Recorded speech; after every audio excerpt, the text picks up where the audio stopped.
भारत माता की, भारत माता की। સૌથી પહેલા તો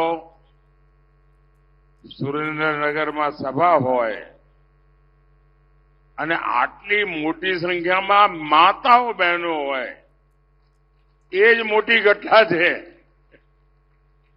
અને એમાંય આ બધી માતાઓ બહેનો ઉભા થઈને ઓવારણા લીધા, આપે મને આશીર્વાદ આપ્યા।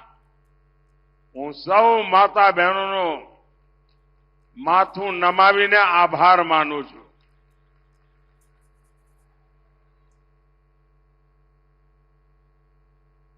આપણું સુરેન્દ્રનગર મજામાં ને? હાગડે ઠઠ ને બધું? હા, આમ જોરમાં તો લાગો છો બધા।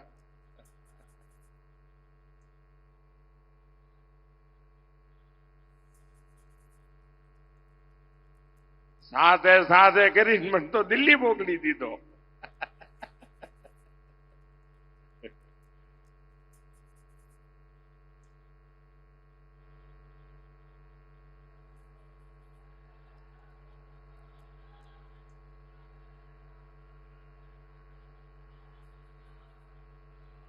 एक बार जनरल करियप्पा જે દુનિયામાં મોટું નામ હતું, ભારતની સેનાના વડા હતા, ડગલે ને પગલે લોકો એમને સલામી કરતા હોય, સન્માન કરતા હોય, પણ એકવાર એમના ગામમાં કર્ણાટકામાં એમને બોલાવીને એમનું સન્માન કર્યું અને એ વખતે એમણે કહ્યું, ભાઈ દુનિયામાં ગમે તેટલી વાહવાહી થતી હોય એ બધું તો હોય, પણ જયારે ઘર આંગણે જઈએ ને થાય ને ત્યારે જોમ જુદું હોય છે। આજે હું અનુભવ કરું છું, ગઈકાલથી હું આવ્યો છું, જે રીતે ગુજરાત આખું ઓવારણા લઈ રહ્યું છે, ગુજરાત જે રીતે પ્રેમ વરસાવી રહ્યું છે, ભાઈઓ બહેનો, હું ગુજરાતનું ઋણ ક્યારેય ન ભૂલી શકું અને મારી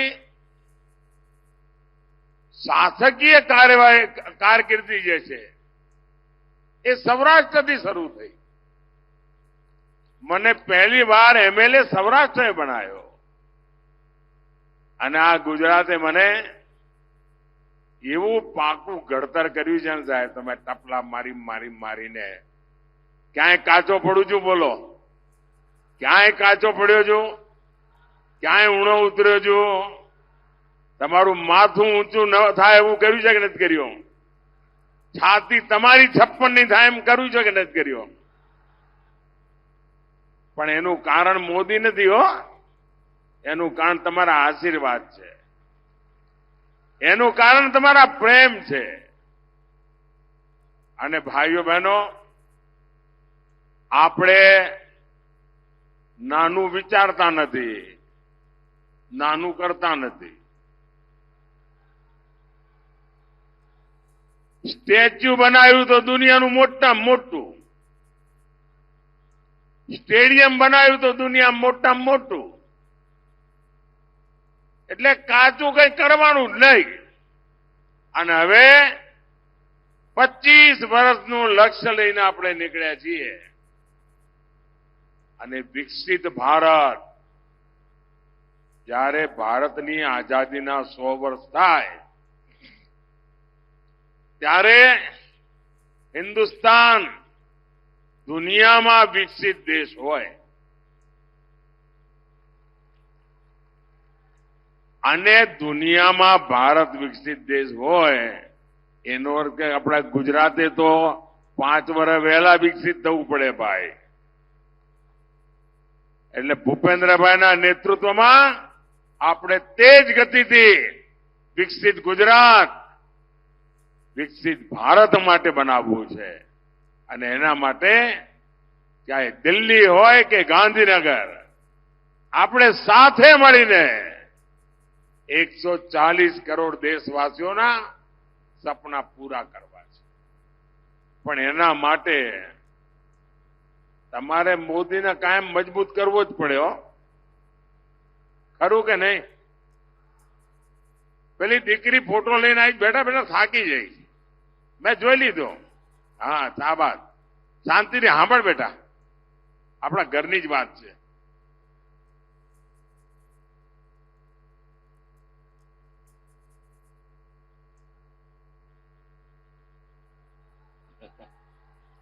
જોઈ લીધો બેટા, ફોટો જોઈ લીધો. થેન્ક યુ, સરસ બનાવ્યો છે બેટા. વિકસિત ભારત બનાવવું હોય, વિકસિત ગુજરાત બનાવવું હોય અને તમારો ઘરનો દીકરો દિલ્હીમાં બેઠો હોય તો એને મજબૂત કરવાની જવાબદારી ઘરવાળાઓની ખરી કે નહીં ભાઈ? તમે મારા બધા પરિવારજનોની ખરી કે નહીં? હવે 26 તમે આપો એ તો બરાબર છે ભાઈ. તમે 14 આપી ને 19 આપી, પણ આ વખતે તો મારે કંઈક વધારે જોઈએ છે. આપશો? જરા હાથ ઉપર કરીને કો આપશો. પણ એના માટે મહેનત કરવી પડે હો. આ 7મી તારીખ સુધી પગવાળીને બેસવાનું જ નથી. અને મારે તમારી પાસેથી 2 ચીજ જોઈએ. આપશો? હજુ મેં કહ્યું નથી ને તમે હા પાડી દીધી. ભારે વિશ્વાસ છો તમારો મારા ઉપર. એક, મતદાનના જેટલા પણ રેકોર્ડ હોય તમારા ગામમાં, તમારા બૂથમાં, એ બધા રેકોર્ડ તૂટવા જોઈએ અને એના કરતા વધારે મતદાન થવું જોઈએ. કરશો? પણ એનો એક રસ્તો બતાવું. કરવું હોય તો કેવી રીતે કરાય? 10 વાગે પહેલા દરેક બૂથમાં 25 લોકો અથવા 30 મતદારો થાળી વગાડતા વગાડતા, ગીત ગાતા ગાતા, જેમ પ્રભાતિયા ગાય ને એવી રીતે મતદાન મથકે જાય. આખા બૂથમાં લોકશાહીનો ઉત્સવ ઉજવાય અને 10 વાગ્યા સુધીમાં આવા 30 સરઘસ નીકળે. ઓછામાં ઓછા 30 સરઘસ, દરેકમાં 30 મતદાર, અને જઈને આપણે મત આપીએ તો તમે જોઈ લેજો બાપુડી, એ પાકે પાયે તમારું મતદાનના રેકોર્ડ તૂટી જાય. બીજું કામ, આપણે આ વખતે બધા પોલિંગ બૂથ જીતવા છે ભાઈ. એકે પોલિંગ બૂથ હારવાનું જ નહીં.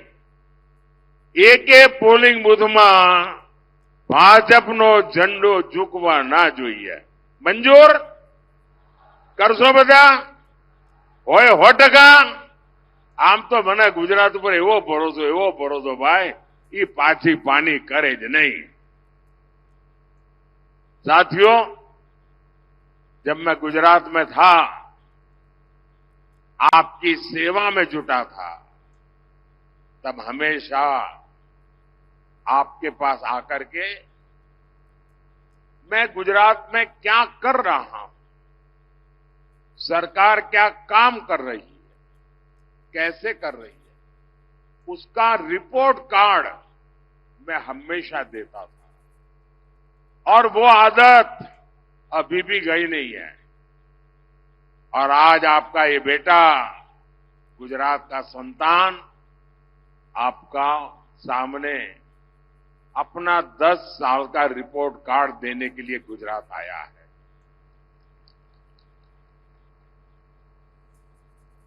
स्कूल में कितने ही नंबर क्यों ना आते हो, 100 में से 99 आए हो, लेकिन जब तक वो बच्चा घर में आपको अपने माँ बाप को अपना रिपोर्ट कार्ड नहीं दिखाता ना, उसको आनंद नहीं आता है. तो मैं भी, जिन्होंने मुझे जन्म दिया, जिन्होंने मुझे जीवन दिया, ऐसे मेरे गुजरात के लोगों के आगे एक बालक की तरह अपना रिपोर्ट कार्ड दे करके आपके आशीर्वाद लेने आया हूं, आपकी शाबाशी लेने के लिए आया. आप याद करिए 10 साल पहले हमारा देश लाखों करोड़ के घोटाले में शर्मसार था। कोई दिन ऐसा नहीं था कि जहां घोटाले की खबरें अखबार में हेडलाइन न हो। कभी 2G घोटाला, अभी 5G का जमाना है ना, कोई घोटाला सुना है? 2G का घोटाला, कोयले का घोटाला, कभी डिफेंस में घोटाला, कभी CAG में घोटाला, कभी कॉमनवेल्थ में घोटाला, कभी हेलीकॉप्टर में घोटाला, कभी पनडुब्बी में घोटाला, सबमरीन में घोटाला।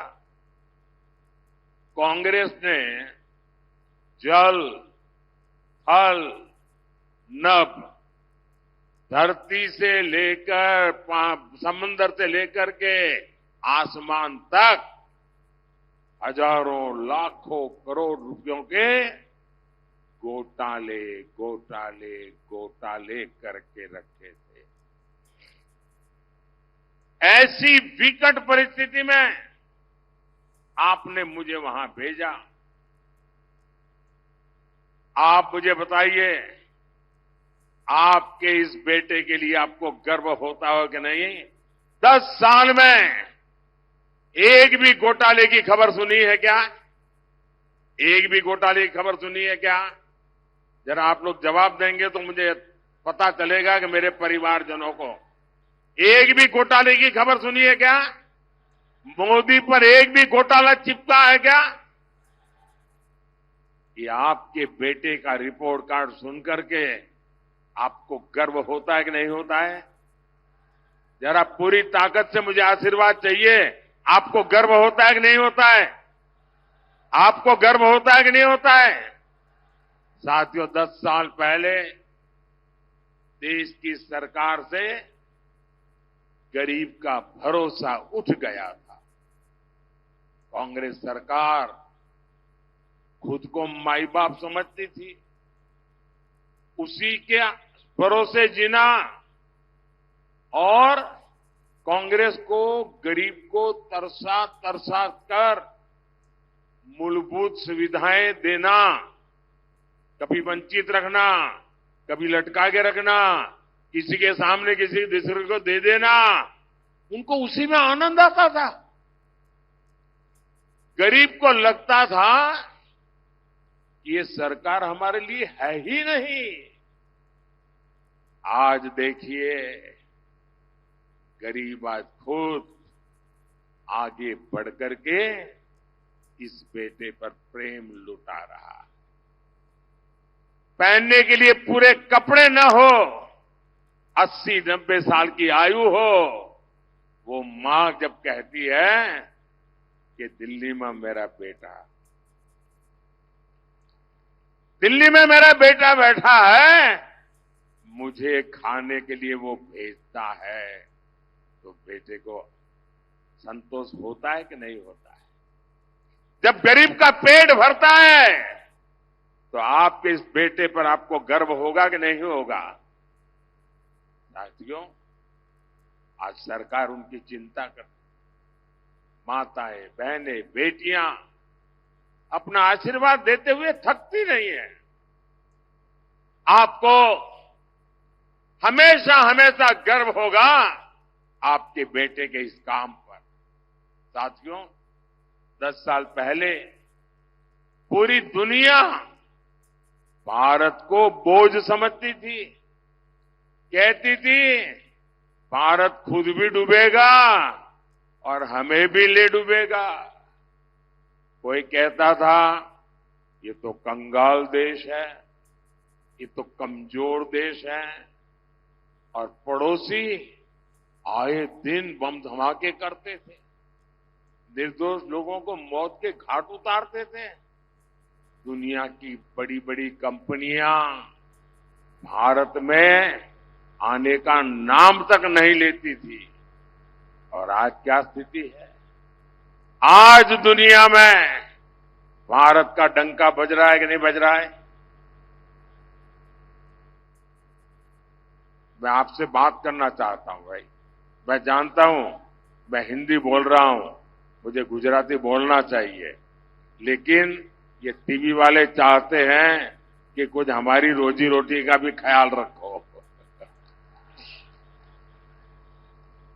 आप मुझे बताइए साथियों, आज दुनिया में हिंदुस्तान का डंका बज रहा है कि नहीं बज रहा है? हिंदुस्तान का डंका बज रहा है कि नहीं बज रहा है? अमेरिका में भी हिंदुस्तान का डंका बज रहा है कि नहीं बज रहा है? यूरोप में हिंदुस्तान का डंका बज रहा है कि नहीं बज रहा है? ऑस्ट्रेलिया में भी हिंदुस्तान का डंका बज रहा है कि नहीं बज रहा है? जापान में भी हिंदुस्तान का डंका बज रहा है कि नहीं बज रहा है? किसके कारण? किसके कारण? किसके कारण? किसके कारण? किसके कारण? ये मोदी के कारण नहीं है, ये आपके एक वोट के कारण है। ये आपके वोट की ताकत है कि आज मोदी वहां बैठा है और दुनिया में हिंदुस्तान का डंका बज रहा है।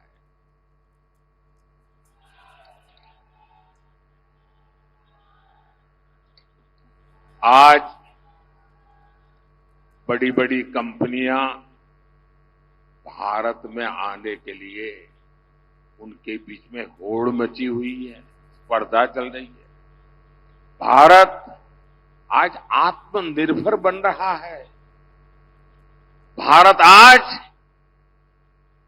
आतंकवादियों को भेजने वाले लोगों को पता है, अब भारत घर में आकर के घुस करके मारता है।